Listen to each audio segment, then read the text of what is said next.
Mr. President, Mr. Tusk, I know that this Parliament has in fact no say in the decision that you have made on Wednesday. But nevertheless, I want to warn you for one thing, and that is for the consequences of the decision of last week. Because until now, we kept the unity in the European Union.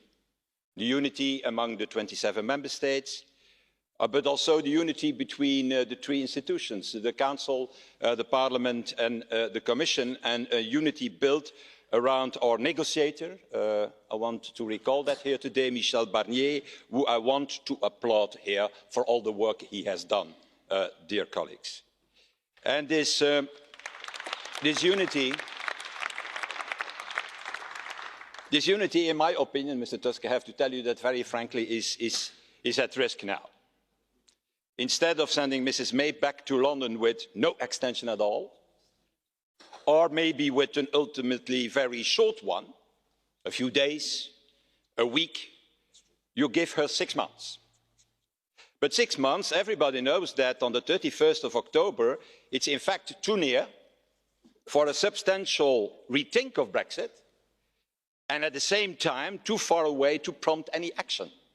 That's the problem with the decision that has been taken. And I would not go so far as Corbyn here, who would call it rubbish, because he calls everything rubbish in the Parliament. But I fear that it will continue the uncertainty.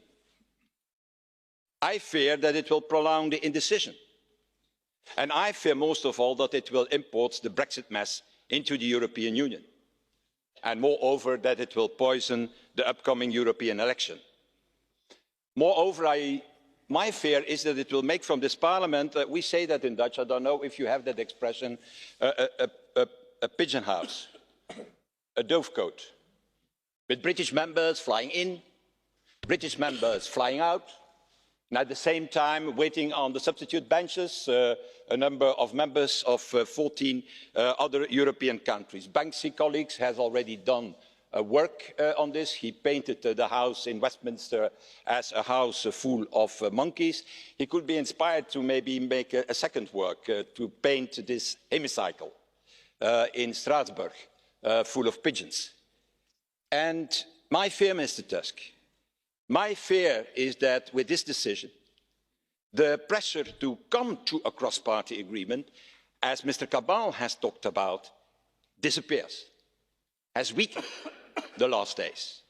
And that both parties, Conservatives and Labour, will again, what they did already for months, run down the clock. And the proof of this was that the first decision the House of Commons have taken after your decision was to go in holidays. So really, I never thought I should say that in my life here in this Parliament, but maybe the only thing that can save us is Nigel Farage now. Yeah. Why? As you will hear today, he's already campaigning.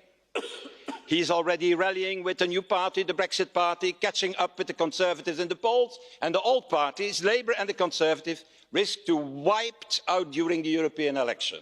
So, my advice to you, Mr. Corbyn, is that if they are not stupid, both parties, they make a cross-party deal now, immediately, in the coming days, to avoid this imminent disaster.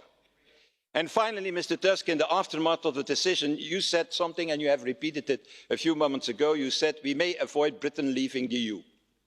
And I'm against, in fact, Brexit leaving the EU. But it's not our decision. It was a decision of the British people. So what my fear is that instead of killing Brexit, the decision could risk killing Europe. At least bog it down again for years, putting our energy in negotiations with British leaders like Mr. Corbyn or Mr. Johnson, who in fact, in their heart, despise Europe.